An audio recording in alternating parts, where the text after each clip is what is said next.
Chapter 13. Meet me under the mistletoe.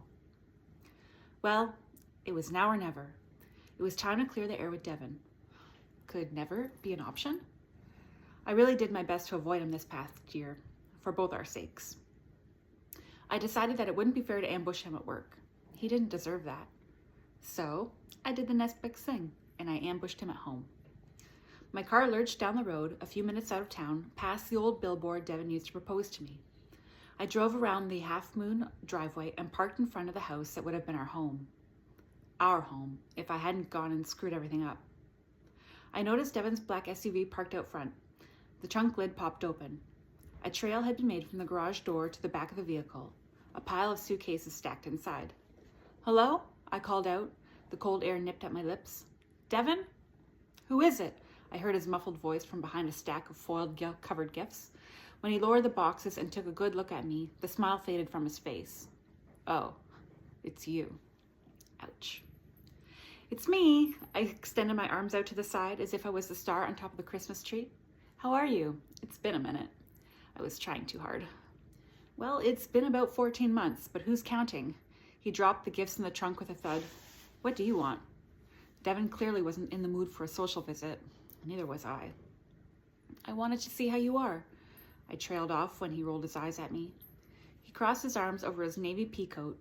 "You should have thought of that last year. You know, when you left me at the altar." I didn't mean to do that to you," I shrank. "You've had quite a while to say something to me," he scolded me with a leather-gloved finger. His steely blue eyes met mine momentarily and looked away. "Does my smile haunt you?" I tiptoed into unknown territory. Surely Devon was the one who sent these letters. Love and hate ran a fine line between each other. "I'd say you'd haunt me," he mumbled, but I didn't quite hear him. Instead, I decided to be direct. "Do you really miss me?" I prod.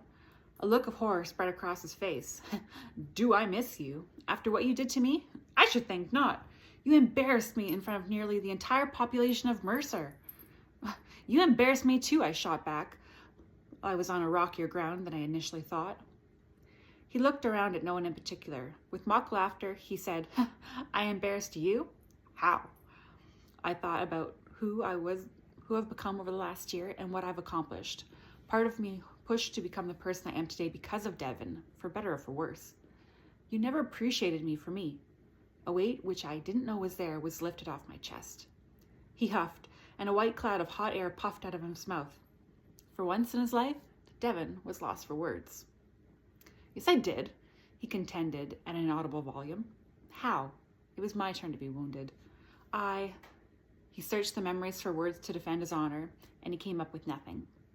He stood there for a few minutes, looking at me, and we were both lost in the hurt we had caused, searching for a way out. "I'm sorry I hurt you," I started. He deserved an apology for me walking out on him. No one should ever go through that. "I'm sorry I embarrassed you. We should have spoken in private rather than Sabrina driving us away from the church." "You think?" he pouted. I deserved that. With a deliberate delay, he said, "I'm sorry too. I wasn't aware you didn't feel appreciated."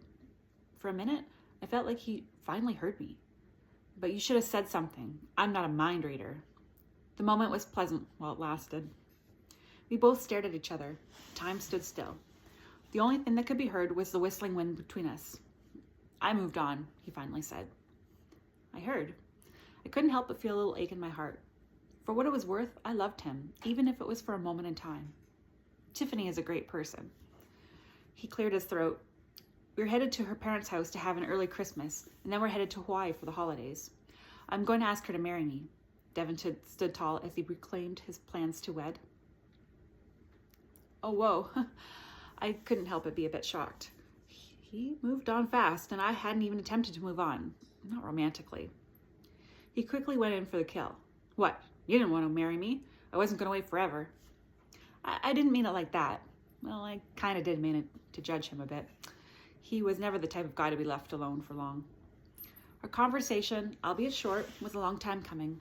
I realized that this deep, dark secret wasn't as harsh as I thought it was for this past year. People in town cast their judgment on me for leaving my fiancé at the altar. Clearly, Devon had moved on. People change. Life goes on. I knew I wasn't likely to ever get the closure I thought I needed from Devon, but this was a start.